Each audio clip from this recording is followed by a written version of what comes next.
قومی یکجہتی کانفرنس کی خلاصہ دو عظیم شخصیت جنہیں آپ سن کے ضرور جائیے، وہ ذات نبیر اعلیٰ حضرت علامہ مولانا توقیر رضا خان صاحب، صدر آل انڈیا اتحاد ملت کونسل، اور حضرت مولانا سید محمد طلحہ صاحب بھیونڈی۔ حضرات، میں بڑی گزارش ادب کے ساتھ کہہ رہا ہوں کہ یہ ہمارے آج کی قومی یکجہتی کانفرنس کے یہ دونوں ذات خلاصہ ہیں، اور میں بہت ادب سے گزارش کر رہا ہوں حضرت نبیر اعلیٰ حضرت علامہ مولانا توقیر رضا خان صاحب قبلہ، صدر آل انڈیا اتحاد ملت کونسل۔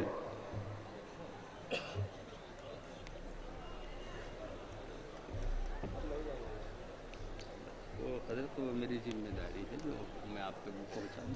کیا چیز ہے؟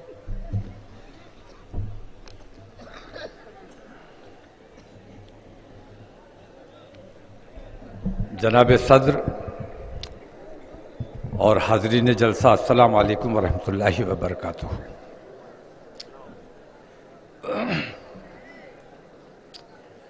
نحمدہ و نصلی علی رسولہ الکریم،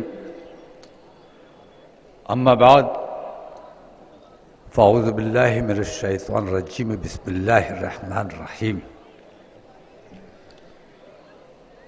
حاضرین، حصول برکت کے لیے ایک بار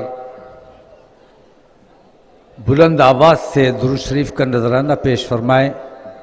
اللہ رب محمد صلی اللہ علیہ وسلم، نحن عباد محمد صلی اللہ علیہ وسلم، وعلی ذویہ وآلہ عبد الدہور وکرمہ۔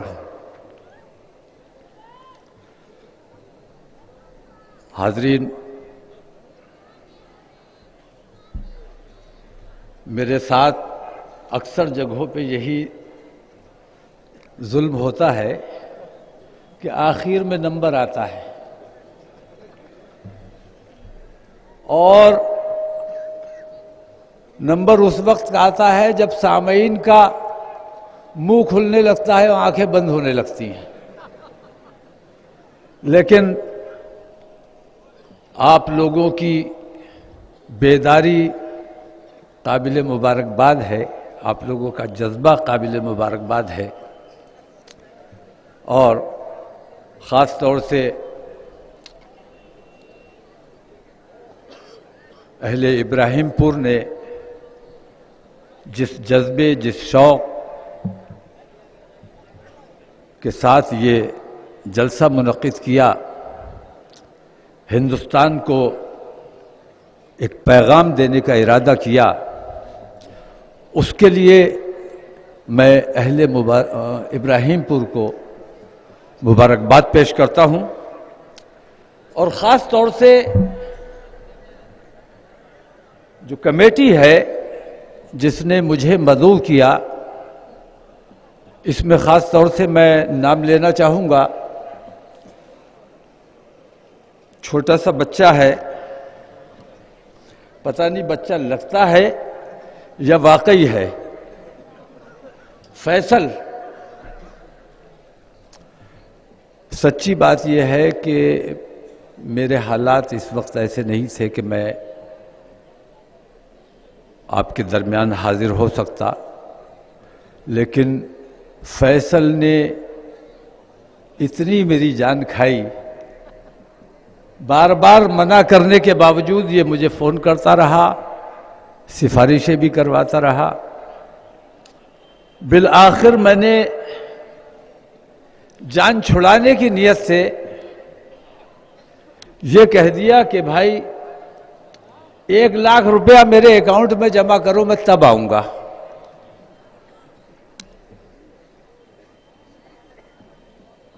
مجھے ایسا لگا کہ شاید 1,00,000 کا نام سن کے گھبرا جائیں گے اور دوبارہ فون نہیں کریں گے، لیکن اصل میں پھنس گیا۔ انہوں نے میرے اکاؤنٹ میں پیسہ جمع کر دیا، اور نتیجے میں آپ لوگوں کے درمیان میری حاضری ہوئی۔ الحمدللہ میں اللہ تبارک و تعالیٰ نے اس لائق بنایا ہے کہ ہم اپنی خدمت کی اجرت نہیں لیتے ہیں، خدمت کے جذبے سے کام کرتے ہیں اور کچھ پیسوں کے بدلے ہم جو ثواب حاصل کرنا چاہتے ہیں اس ثواب کو ضائع نہیں کرنا چاہتے۔ میں کہیں نذرانہ نہیں لیتا ہوں، اور یہاں بھی آج اس لیے آیا ہوں کہ فیصل ذرا ایک منٹ، انہوں نے میرے اکاؤنٹ میں جو پیسہ جمع کیا تھا وہ میں معافی کے ساتھ کہ میں نے ایسی بات کہی، اس کی مجھے خود دل سے بہت تکلیف ہے، اور وہ میں آپ تمام حضرات کے سامنے وہ پیسہ ان کی انجمن کا، ان کی کمیٹی کا انہیں واپس کرتا ہوں، اور ساتھ ہی میں انہیں مبارکباد پیش کرتا ہوں اور ان کے حق میں دعا کرتا ہوں کہ اللہ تبارک و تعالیٰ ایسے اور نوجوان، ایسی ہمت، ایسا حوصلہ، ایسے جذبے کے نوجوانوں کی ہمیں ضرورت ہے، زیادہ سے زیادہ ان لوگوں کے ہاتھوں کو مضبوط کرنے کی ضرورت ہے۔ اس میں سے 25,000 روپیہ ہم روہنگیا مسلمانوں کی مدد کے لیے حضرت کو دے رہے ہیں۔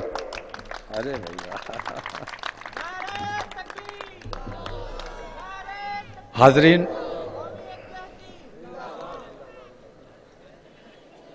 ناظم جلسہ نے سبھی کو پابندیوں کے ساتھ آپ سے روبرو ہونے کے لیے، آپ سے ہم کلام ہونے کے لیے بھیجا، لیکن تقریباً سبھی نے تھوڑی تھوڑی وعدہ خلافی کر دی۔ میں آپ کی تکلیف کو محسوس کر رہا ہوں اور آپ کے صبر کو سلام کرتا ہوں کہ بہت صبر و تحمل سے آپ نے تمام لوگوں کی گفتگو کو سماعت کیا ہے۔ میں تقریباً خالی الذہن ہو چکا ہوں، گو مگو کی سی کیفیت ہے، کیونکہ جو کچھ کہا جانا تھا لوگوں نے اپنے اپنے طریقے سے وہ پیغام آپ تک پہنچا دیا۔ اب مزید آپ کو تھکانے کا کوئی، میں سمجھتا ہوں کہ اب ضرورت نہیں بچی ہے کہ مزید آپ کو تھکایا جائے، لیکن حاضر ہوئے ہیں تو کچھ پیغام آپ تک پہنچانا ہے، اور یہاں میں اپنے مجھے جو وقت دیا گیا ہے کوشش یہ کروں گا کہ آپ کو اتنا نہ تھکاؤں، چند منٹ میں اپنی بات کو رکھوں گا، اپنی بات کو مکمل کروں گا۔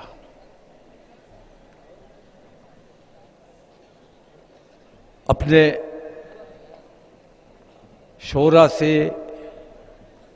اپنے مقررین سے، اپنے تمام لوگوں سے میں یہ درخواست کرتا ہوں کہ جذباتی گفتگو سے پرہیز کریں،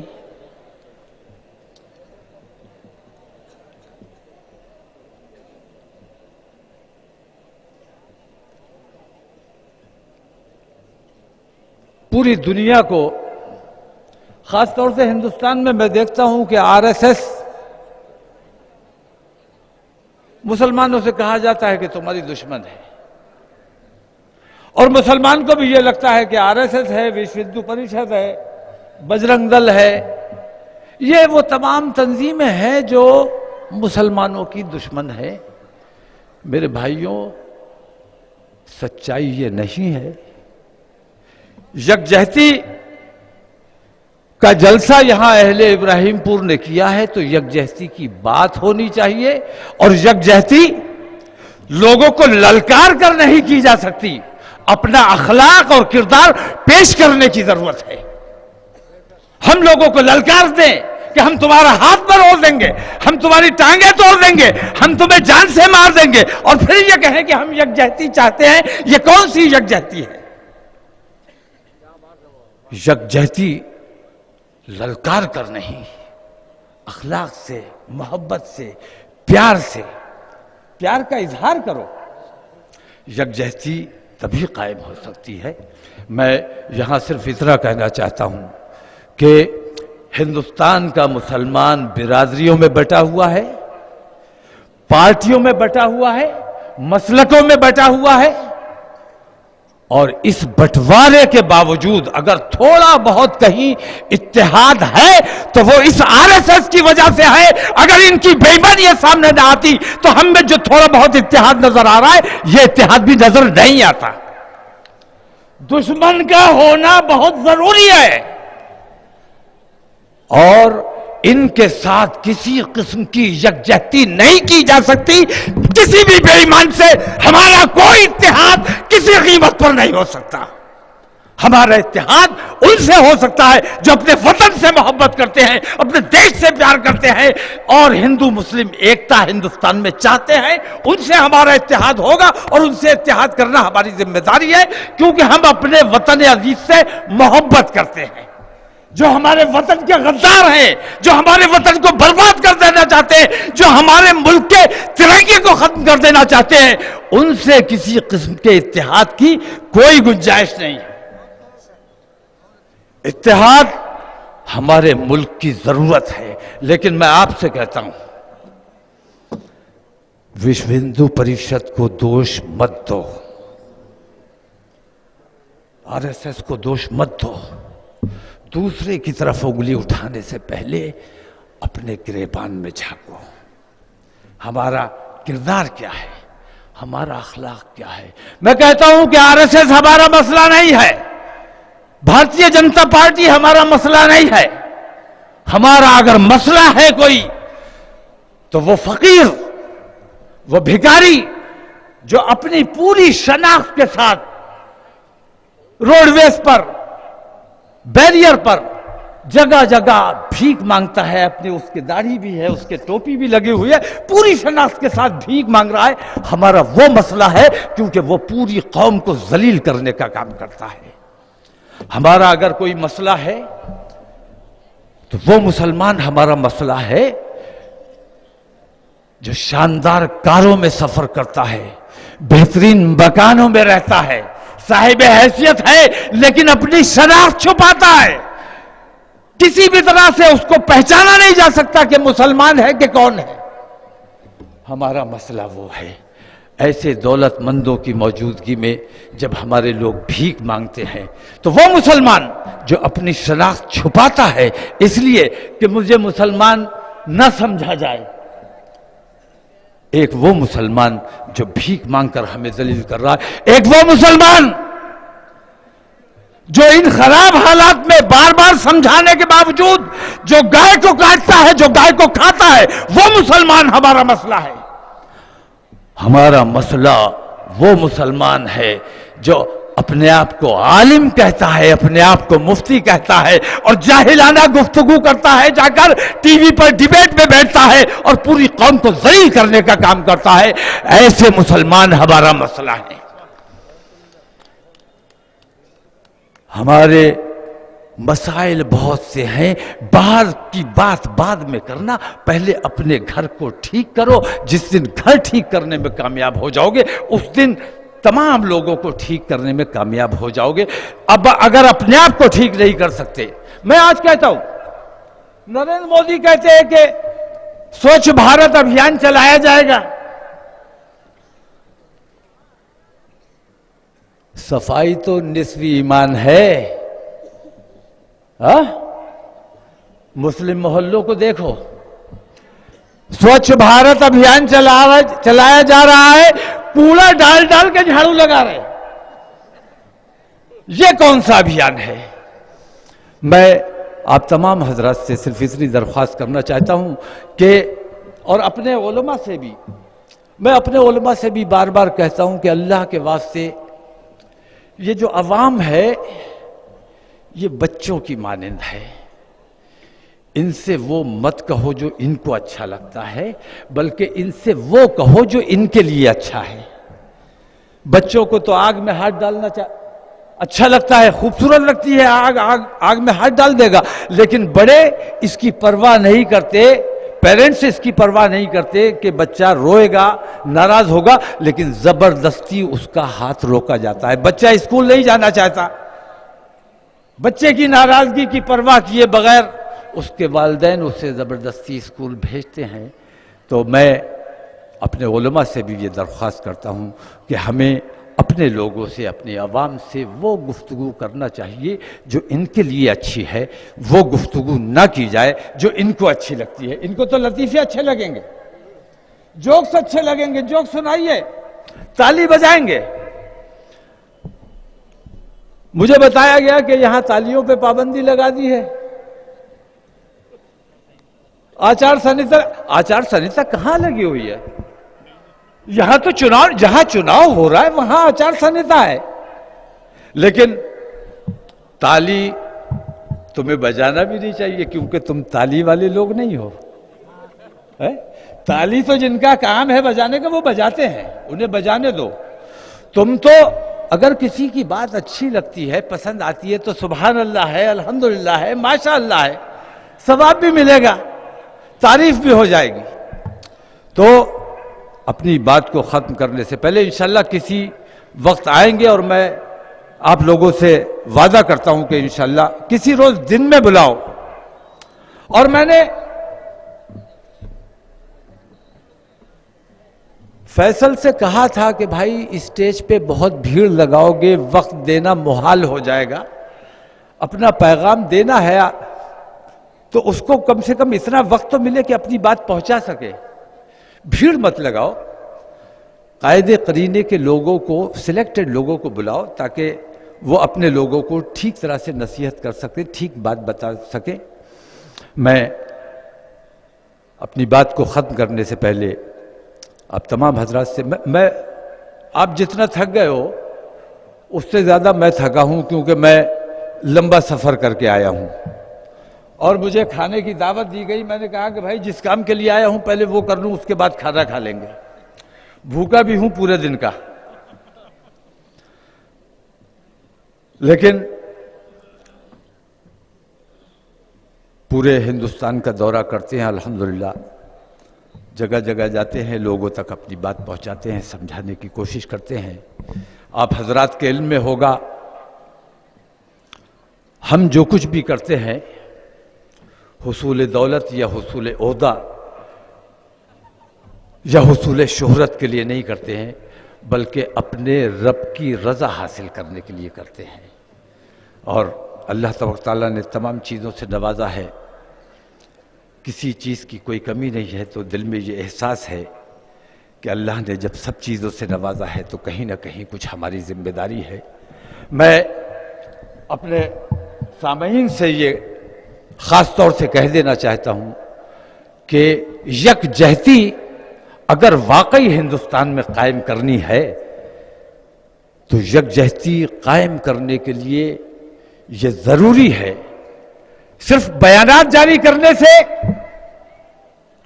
جلسے کرنے سے، تقریریں کرنے سے یکجہتی قائم نہیں ہوگی، یکجہتی کے لیے عمل پیش کرنا ہوگا۔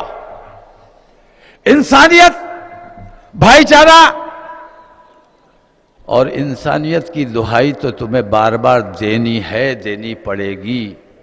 ابھی روہنگیا مسلمانوں کے لیے تم نے انسانیت کی دہائی دی، اور جن کے دلوں میں انسانیت نہیں ہے وہ ان کی مخالفت کرتے رہے اور کر رہے ہیں۔ میں یہ کہتا ہوں کہ روہنگیاز کے لیے ہم نے بھی حمایت کی، ان کی مدد کی، ہم نے احتجاج کیا، دھرنا دیا، لیکن میں آپ سے یہ کہتا ہوں کہ کیا صرف مسلمانوں کے لیے آپ کی ذمہ داری ہے؟ اگر انسانیت آپ کے دل میں ہے تو جس طرح ان روہنگیا مسلمانوں کے لیے آپ کی ذمہ داری ہے، اسی طرح پاکستان سے جو پریشان ہو کر تکلیف کے عالم میں، مجبوری کے عالم میں اپنا ملک چھوڑ کر ہندوستان میں آئے ہیں، ان کے لیے بھی آپ کی ذمہ داری ہے، کیونکہ انسانیت کا تقاضا یہ ہے کہ جب آپ مدد کو نکلیں تو مذہب سے اوپر اٹھ کے، کیونکہ ہم سچے مسلمان ہیں اور ہمارے بانی اسلام نے ہمیں یہ حکم دیا ہے کہ اپنے پڑوسی کی بھی مدد کرو، اور یہ نہیں کہا ہے کہ پڑوسی مسلمان ہو تب مدد کرنا۔ میں نے تو بریلی میں یہ سوال اٹھایا کہ یہ بتاؤ، کیا سرکار مدینہ نے یہ حکم دیا کہ صرف بریلوی مسلمان اگر پڑوسی ہے تو اس کی مدد کی جائے، دیوبندی ہے، وہابی ہے، کافر ہے تو اس کی مدد نہ کی جائے؟ انسانیت کا تقاضا یہ ہے کہ ہمارا پڑوسی، اس کا اتنا حق ہے ہمارے اوپر کہ اگر وہ بھوکا ہے تو تم پر نوالا حرام ہے، پہلے اس کی مدد کرو پھر خود کھاؤ۔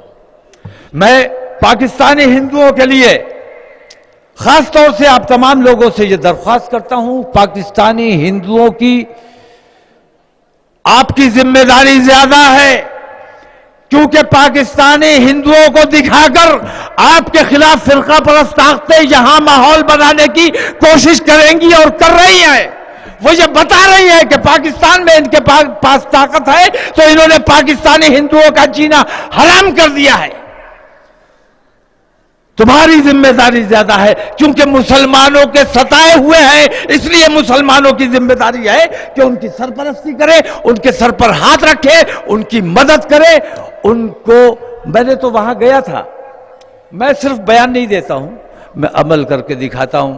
مجھے لگا کہ دیوبند جانا چاہیے، میں چلا گیا، مجھے دعوت نہیں دی گئی۔ مجھے لگا کہ روہنگیاز کی اگر مدد کرنی ہے تو پہلے ان پاکستانی ہندوؤں کی مدد کرو۔ میں گیا، ان کی جو مدد ہو سکتی تھی، اور یہ بات میں اس لیے کہہ رہا ہوں کہ مجھ پر تو یہ پابندی ہے کہ اگر کسی کی مدد کرو تو بند مٹھی سے مدد کرو، سیدھے ہاتھ سے کرو تو الٹے ہاتھ کو پتہ نہ چلے۔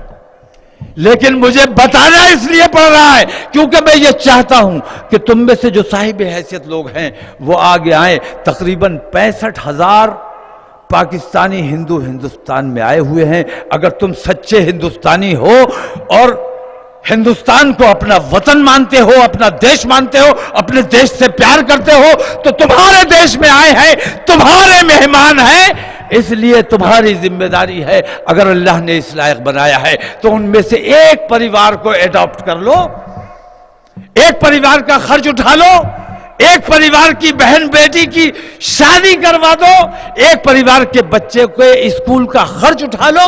اگر یہ کام کرو گے تو اس سے اتنا بڑا میسج جائے گا کہ وہ ظالم جو بے ایمان، وہ بے ایمان جو مسلمانوں کے نام پر فرقہ پرستی پھیلانے کا کام کرتے ہیں، نفرتیں پھیلانے کا کام کرتے ہیں، تمہارا یہ کردار دیکھ کر ان کا بھی سر شرم سے جھک جائے گا اور وہ بھی مجبور ہو جائیں گے یہ کہنے پر کہ روہنگیا ہو یا ہندوستانی ہو یا پاکستانی ہو، ظلم اگر ہو رہا ہے تو ہر مظلوم کے لیے ہماری ذمہ داری ہے، ہندو اور مسلمان سے اوپر اٹھ کر ہم مظلوم کی مدد کریں گے۔ اپنا عمل، اپنا کردار ایسا پیش کرو کہ ظالم بھی مجبور ہو جائے تمہاری تقلید کرنے پر۔ بتاؤ بات ٹھیک لگ رہی ہے کہ نہیں ٹھیک لگ رہی ہے؟ کرو گے؟ تھکے ہوئے ہو، ابھی تمہاری سمجھ میں نہیں آ رہا ہے۔ میں انہی الفاظ کے ساتھ 4 مصرے آپ کی نظر کر کے اپنی بات کو ختم کرنا چاہتا ہوں، اور یہ 4 مصرے ضروری اس لیے ہیں کہ کچھ چیزیں ہیں جو اسٹیج پر نہیں ہونی چاہیے۔ حالات ایسے ہیں، ہمیں اپنے وطن سے محبت کا ثبوت پیش کرنا ہے، ہمیں یہ بتانا ہے کہ وہ فرقہ پرست جو ہندوستانیوں کو قتل کرنے کا کام کرتے ہیں وہ سچے ہندوستانی، سچے دیش بھکت نہیں ہیں۔ ہمیں اپنے ملک میں امن قائم کرنا ہے، اور اسی حوالے سے 4 مصرے آپ کی نظر کر کے اپنی بات کو ختم کرتا ہوں کہ راکھ تلے چنگاری رکھنا، راکھ تلے چنگاری رکھنا، تھوڑی پردہ داری رکھنا، امن ضروری ہے لیکن جنگ کی بھی تیاری رکھنا۔ السلام علیکم، خدا حافظ۔